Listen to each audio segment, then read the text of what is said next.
guys, and welcome to the BitcoinVend Ask Me Anything.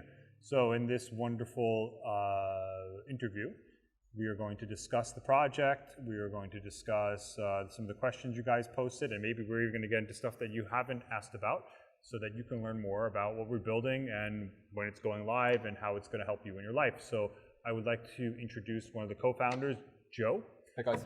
And he's going to be conducting this AMA with me. So we are here to answer your questions, and we had a Google form, which we got not as many requests as we would have liked, but we're going to go through them anyway. And of course, feel free to write in comments, and we could always make another video. So this is by no means the last chance you will have to hear about the project or to ask us questions direct. We also plan on filming probably a weekly video or bi-weekly video to give you updates on what's going on in the project and how it's going forward and so on and so forth. So maybe we should kick it off with talking a little bit about the history of BitcoinVend, how it got started as a project, and then dive a bit into the questions. So just to go back in time a little bit, BitcoinVend was actually conceived quite a long time ago. It was meant to be a Bitcoin vending application back in 2013, set up for retail stores. And I worked on this for a while, but the moment the technology wasn't there and the Bitcoin, more importantly, the adoption of Bitcoin wasn't there in the market. So I put that on ice for a while, and then of course, started working on other projects and other businesses and things like that. But the moment for Bitcoin to enter the personal lives of everyone and crypto in general is really now, and especially as a payments mean. You can see things happening in the world today which are just really interesting. The mass printing of money, runaway inflation in certain countries. COVID, making everyone stay at home a lot. People staying at home, ordering online more than ever. So it is the right moment to start to really introduce cryptocurrencies into the daily lives of everyone. And of course, big companies have picked up on that as well.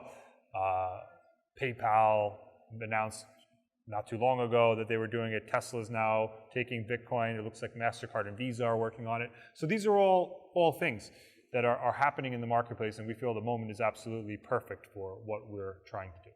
Yeah, especially because so many eyes are on crypto right now, with people sitting in front of their computers, very homebound.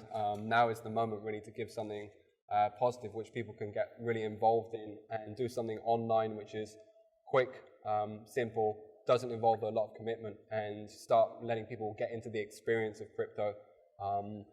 Which brings us to our first question, actually. I think we should address that question, Chris, because this is a really relevant question. A gentleman here has asked about the giveaway in terms of 25 USD of crypto once they join. So this is obviously, we're going to allocate 250,000 coins initially. But we're going to change this based on, they'll be coming out of the foundation, and we're going to change this based upon how the business develops over time and what we see in terms of engagement that it creates and what kind of activity it creates within the ecosystem, the BitcoinVend ecosystem. For example, this is not all set in stone right now, but as people come into the system and receive BCVT, one of our intentions here was that you can give someone who's unknown to crypto the experience of crypto without any commitments or obligations. And this is a really powerful thing. Obviously, once we see that power starting to take hold, if it's working really well, we'll ramp up the volume in terms of what we can give away. And we don't want to restrict what people are doing with BCVT, but we'll implement various strategies. For example, having a lockup period, like how DeFi projects work now with the distribution of tokens. We'll have a lockup period inside of the application so that people can use BCVT to pay fees and to do various things in the app, but can't withdraw it, and therefore we sustain the market, at least for some period of time. And as things progress, we'll see how this develops and remain agile with it. And it's very... Chris, if you agree. I think the main thing to say is that, what we don't want to do is give away coins to people who are then just going to withdraw them and go sell them on Uniswap or another exchange. And the reason why that's so important, well, you all know it. Everyone's paying for tokens, and when someone gets them for free, they don't necessarily care. They just want to sell them and get some money. So we want to have people super committed to the project, and that is really the whole philosophy behind any type of token giveaways we have. So even if you sign up for the app and you just decide, oh, I'm going to have it on my phone and not do anything with it, you won't get any benefit from those tokens. They just will eventually go away from your wallet. And the reason for that is because we want active members to take these coins and use them on the platform. So if we're going to do a token giveaway and I'm going to give you 25 euros of coins, you got to do something on the app. You can't just download the app, sit it on your phone, and do nothing with it. Otherwise, there's no point in doing token giveaways. And I think it's important to clarify that rather than looking at this as a way of controlling, it's definitely a way of incentivizing and creating activity within the marketplace. That's really essential. Without buyers, there won't be sellers. Without sellers, there won't be buyers, as we're saying on our homepage. And this is a key thing for people to understand in terms of how the crypto economy works and how you make something spendable. And then this ties into the next question really well, which it says, I understand you guys are going to go heavy on marketing and will target mass adoption. Any points you want to highlight on how you guys may accomplish this? Okay, so really good question and super valid and important for the project. The token giveaway links up with that. Obviously, referral programs are an excellent way to grow a business, and more or less everyone's very interested in getting something, some sort of incentive to use any type of platform. Dropbox did this very successfully among many other applications when they first launched. So that is part of our strategy. It's not the only strategy. Of course, we're starting very grassroots. We are targeting local communities. So first, we target the crypto community to try to onboard as many crypto users as we can so they take advantage of all the app's features. Nodes are also an important part of our marketing strategy. So when people bid on nodes and they maybe own a node, let's say in New York City or in Washington or in Moscow, when these nodes go live, the people who staked and who owned that node have every single reason, every single incentive to go to their local community and create awareness for the product. So one of our marketing strategies you could see is really aligning users with the success of the platform. The second one, of course, is a lot of mass marketing on traditional venues, targeting users very specifically. And I think maybe you want to share some of our strategies on that as you've been working on it with the marketing director. Yeah, there's kind of two ways to look at this. As Chris was saying, this is a grassroots movement. We want people to really engage and get involved. And it's not that we're copying out of marketing, because definitely not. That's one aspect of it, where the community gets involved and really pushes this forward so that they can reap the rewards and other people can enjoy that as well. But on the other side of things, we have a marketing strategy and business development consultant who I've worked with personally for about 4 years. His name is Peter. You can find him on the website. Peter works with AI, big data, and he's an SEO trainer and engineer. He's worked with some of the biggest marketing agencies in the world. We're really looking at the psychological principles of what's limiting people in terms of their willingness to get inside of crypto and start experiencing it. Where are the people who need this product most, and how do we access those people? So whether it's social media or search engine optimization or paid advertising, we're really going to look at all angles and have that very mapped out and well phased out over the next several years and put a good budget towards it, and that's important. And we have Peter on our team, and Peter is a master. He's working on the strategy at the moment, and we'll update our roadmap soon, so that'll become much more visible, and we're very happy to answer more questions around the marketing. But if you understand anything about marketing, have a look at a bit of Peter's background, because we can't disclose names, but Peter's worked for some of the biggest companies in the world, advising them on their marketing strategies and feasibility assessments. So we'll really take a good look at what exactly is going to work, and when something's not working, change and adapt as quickly as we can. Cool. So we have another question here.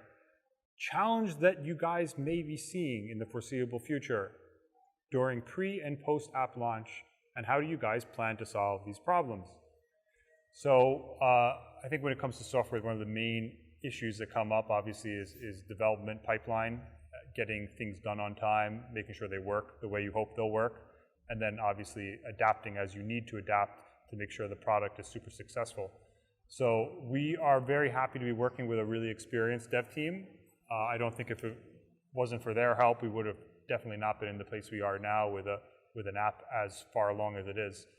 And of course, we have plans and a roadmap to introduce more and more features, and really by no means is the app anywhere close to the final state we'd like to see it. And I don't think any applications really get to a final state. They continue to evolve with the needs of the community. They evolve with the needs of tech and the advances in tech.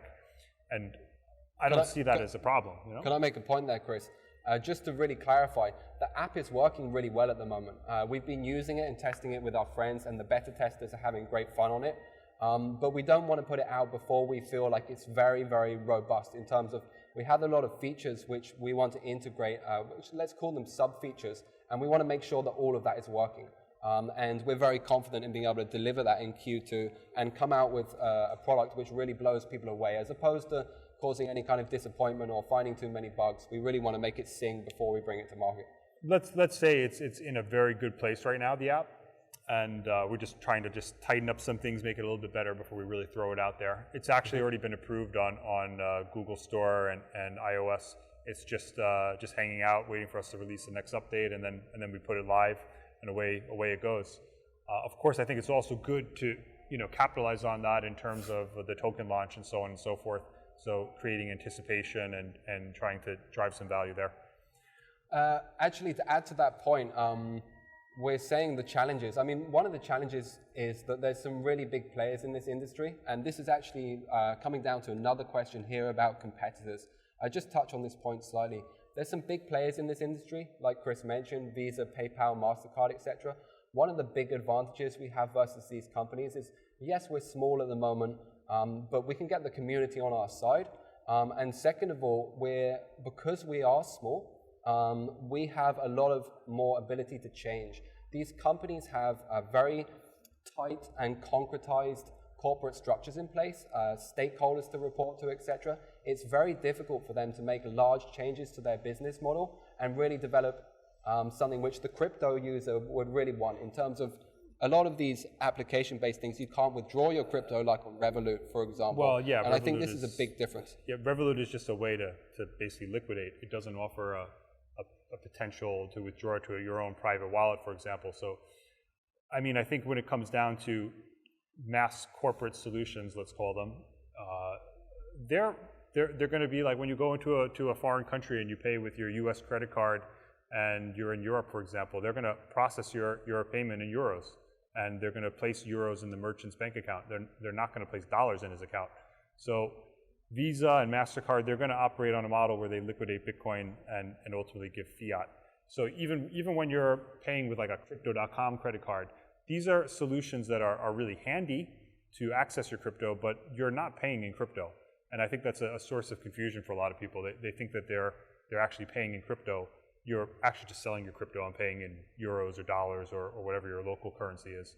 So with BitcoinVend, all of our payments are settled actually in Bitcoin. So if you list a car for sale or a boat for sale or a box of pizza for sale, it's always going to settle in Bitcoin. And of course, on the app, you can pay in a number of different currencies, but in the end, it always gets converted to Bitcoin and sent to the merchant.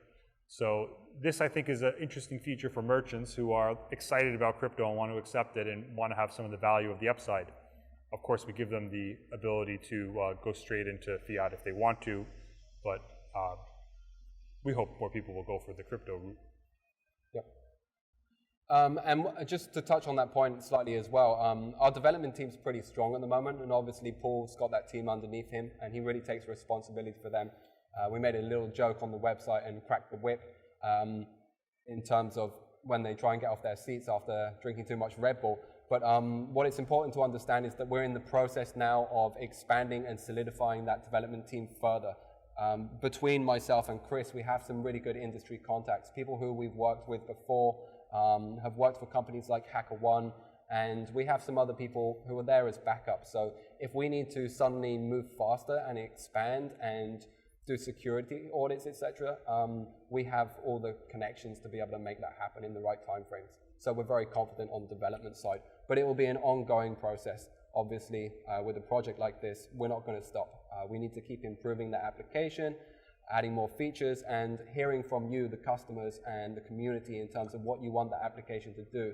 And touching on that, actually, once we get to a certain stage, we will be able to integrate a community voting mechanism whereby key feature upgrades and certain types of functionality of the application, you guys will be able to get involved in the choices that we make. We don't want to sit here and take control of the project, because ultimately, by delivering value to our users, this is what will make it grow. So we want to hear from you, the users, and we'll make announcements down the road in terms of how that's going to happen, and make sure that we can have a truly democratic voting system using the BCVT token. Yeah, and your reputation on the platform, if you're a good seller and always delivering on time and have a really nice reputation on your trust score, your vote is going to carry a significantly higher weight than someone who just has tokens and never sells or buys anything. So we really want to develop the app around the people who are using it and make the features that are important to them available as quickly as possible. So, next question. Any specific partnerships, collaborations on the roadmap? Okay, very good question and a very important question. So obviously, marketing and getting in front of users is the key goal here. The more users, the better the app will be. It's just the way it works. So we have a lot of integrations with various APIs we can take advantage of. So for example, Amazon APIs, we can connect to the app through to kind of put the products that people are really buying and that are trending onto this marketplace. We can also have a lot of discussions with local communities who are interested in Bitcoin. So there's a lot of local communities around the world who are very, very strongly connected. There's a number of groups just around here. There's one in Malaga, there's one in Gibraltar, there's one in Marbella. There's several, I think, just in our own local area. So one of our key partnerships we're looking to develop is local crypto groups and local commerce groups who are interested in bringing this platform to users in their own small communities. And the world's a very big place, so we're only going to target in the beginning on ones that we can have a lot of influence on. And obviously that will expand as the project grows and as more people come into the project. Yeah, and I think you guys obviously don't know much about me and Chris, and our LinkedIn profiles, etc., don't really say what we've been doing for the last few years. Chris has been involved in Bitcoin since 2010. I've been around since 2013, and for the last several years, this is actually partly how me and Chris met. We've been working in the institutional OTC space, and through that we're in connection with various different companies in the space who are already doing payment processing in various different ways. Some of them have been asking about white labeling our technology. We're not going to go down that route. We're going to look at other ways to collaborate with these people and merge services and use their networks to really expand the user base on the application very quickly without having to spend out on marketing to get those people in. So I think between the two of us, we have a good network there. Yeah. And between strategic partners we have in the company at the moment, I think we're looking at somewhere between, it's small numbers for an application like this, but somewhere between 500 and 600,000 people direct contacts in our secondary networks through strategic partners. That's a way to look at it. I mean, the other thing is that we have these connections with various partners right now who we were doing OTC transactions with, and these guys have, for example, in Africa, how many people does he have? 120,000. 120,000 various merchants in his network. We have another guy in South America who has similar numbers. So just targeting them alone is going to start to bring in a lot of users. And this app has a lot of value in these type of areas. Like there's a lot of people there who are not even, they couldn't accept Visa if they wanted to in a lot of these countries, because they're small businesses or they're localized users. And in the end, that's exactly a perfect customer for the app. A guy who is, I mean, it sounds funny, but a guy who's just selling in like a local market. All those guys would get a lot of value from this app. And while it might not be a massive corporate, they are quite many thousands of these people all over the place. Yeah. A funny story, actually. One of the strategic partners that we have on board, he was kind of umming and ahhing because he can see that what we've developed over the last year or so is some way competing with his project. But he has committed at this stage to bring his Africa network in. He again has some different networks around the world, and to give you some kind of idea, this is people who are the founders and owners of regulated blockchain companies, working with payment processing, money remittance, EMIs, etc. So these people are already using products and services provided by some of our strategic partners. It's not like we're grabbing a random database and mass marketing people. It will be through introduction and through people, towards people where there's already a pre-existing relationship. So we have an advantage there. So we're getting a lot of questions about competitors. For example, aren't there tons of competitors out there who tried to make retail crypto wallets? Well, here's a big problem with retail crypto wallets. They don't settle instantly. So imagine you walk into a restaurant and you want to pay for your meal, and the guy's there tapping his finger, waiting 20, 30 minutes for the Bitcoin transaction to clear. Now with Ethereum and other networks, it's a lot faster, but ultimately the convenience of being able to accept a number of coins all at once is really handy. And our app allows for instant settlements. So for a bar, or for a restaurant, or for any of those type of merchants where instant settlement is kind of important for them to be able to run their business properly, they're going to love this app because they're going to be able to accept whatever cryptos the guy have, get Bitcoin straight into their account, and it just works flawlessly and seamlessly without any issues. I mean, if you could use a phone, you can use BitcoinVend. It's a really simple, easy to use app. So I think there is competition, and the competition would be other crypto payment companies. None of them have really linked all the dots together and created an app which has full functionality like we have. And a lot of them have a lot of stringent requirements to open accounts. Like Electrum, for example, it's a bit cumbersome to get in there and start opening your account and selling crypto. Whereas with BitcoinVend, you could be up and running in 2 minutes. It's important. Another part is KYC and knowing your customer and all these account opening requirements that so many payment processors will have. We don't have these restrictions because most of these companies deal with taking your crypto and turning it straight into fiat. And this is a super regulated activity. But when you're just selling crypto for a product, like let's say Joe wanted to sell me his keyboard here, and I'm going to give him some Ethereum for that, that's really what we would say like a barter. You know, we're doing a trade between each other for two products. We're not trading currency, we're trading two different equal value products. And in most places, this is a very loosely, if not unregulated at all activities. So kind of like going to a swap market or you know, like a garage sale somewhere and you trade a bike for a new pair of snowboard or something. So it works very similar to that. And I think for a lot of people, it will really simplify their business operations, and also maybe if they speak to their accountants and they're quite clever, help them reduce quite a bit of tax burden. What else do we have? On this point, I would say that it's important to understand that the BitcoinVend is not necessarily, well, it is an application which runs on our mobile phones, but it's because of the features that we plugged in, it's a whole economy inside of one. Because you've got the marketplace, you've got payment processing, and you've got the P2P exchange in one place, this is really what differentiates us from some of the other competitors in this space in terms of to make currency something which can be used on a daily basis, you need a marketplace to be able to transact and to be able to buy and sell essential goods and services. There's a lot of kind of crypto mentality around, hey, can I buy a yacht or buy a house with this? And it's like, we're not initially aiming towards that market. It's like, hey, can you go down to the shops and buy the milk that you need, or exchange something with a friend, sell an old computer, and be able to do that in a very fast, efficient, and trustworthy manner with someone who's right next to you, but also with someone who's the other side of the world. And I think the other thing is really what we're trying to do is we're trying to create an entire crypto economy. So we want people to be able to buy and sell things that they need and want all in one place. So for example, and we want this to be able to continue throughout the whole community on BitcoinVend. So let's say I sell Joe an item. He then has this wonderful item that he's very happy with, and I have his Bitcoin. Well, then I might find something else on the app that I'm really interested to buy for Bitcoin, and we end up creating this whole ecosystem of people trading between each others, and the crypto stays inside the ecosystem, and it doesn't constantly oblige us to go on exchanges and sell out for dollars or sell out for euros. It allows us to stay on one place and trade amongst each other. And it really actually starts to take away the need of even having localized currencies at all, because on the app, it has so much activity just in crypto, and the crypto can stay in the app.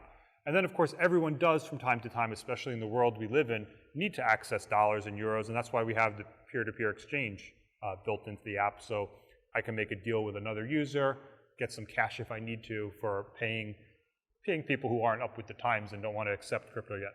So I think we have a really cool ecosystem under development, and I can't wait to see what happens on there and really like how it ends up controlling the flow of money. And So very interesting.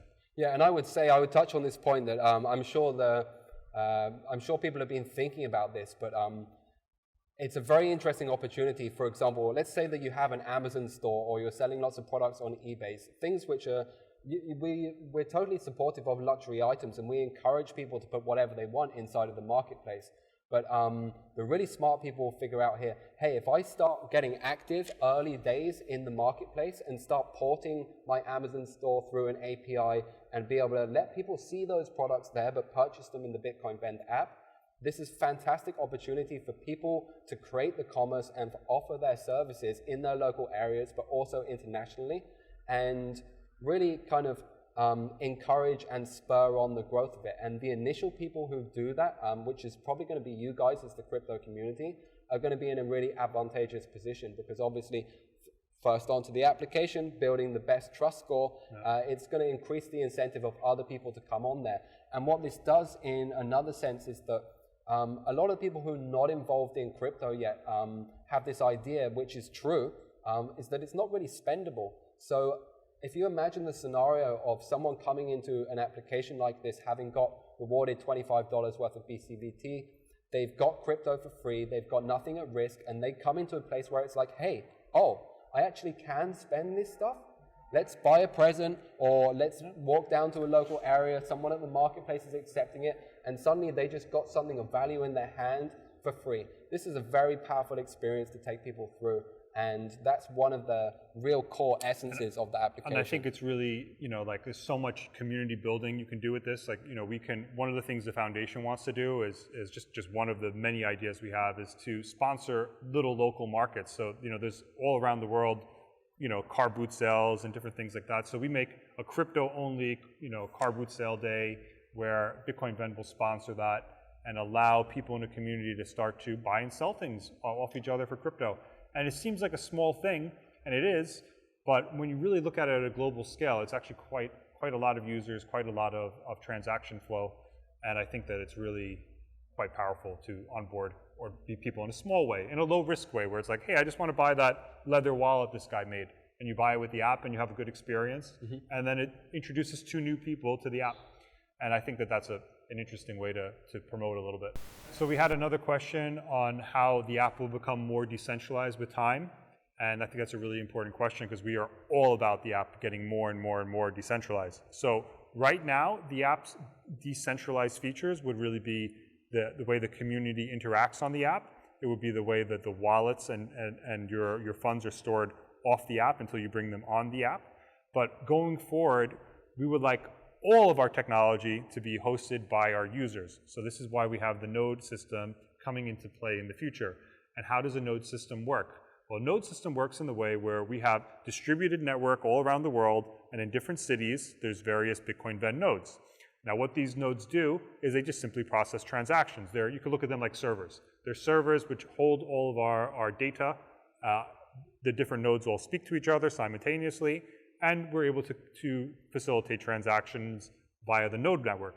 Now, what does this mean for the growth and stability of the project? Well, when you use servers or centralized servers, these can obviously be closed down for various reasons. If that were to ever happen, we would obviously have other servers that take over, but in the node system, the network never collapses. The network can never be taken down. It's very similar to Bitcoin because it's hosted by users themselves. Ultimately, it continues to grow and becomes very secure and very robust. And we would like to get it to that point. Now, what's the benefits of owning and operating a node? And how are we going to distribute them? So benefits of owning a node is if you own the node for, let's say, Miami, that could be a very powerful node in the future. And what will happen is all the traffic and transactions that node processes, 5% of those transaction fees goes to the node operator. Now, this node operator gets that fee as a percentage of the sales his node made, and it could end up being quite nice passive income for them to have. So these nodes, they're represented by NFT tokens, which are going to be produced in a fixed quantity, so that there can't be any type of fake nodes existing. And it will require a little bit of tech work involved, but we'll help you out with that and make it as seamless as we can.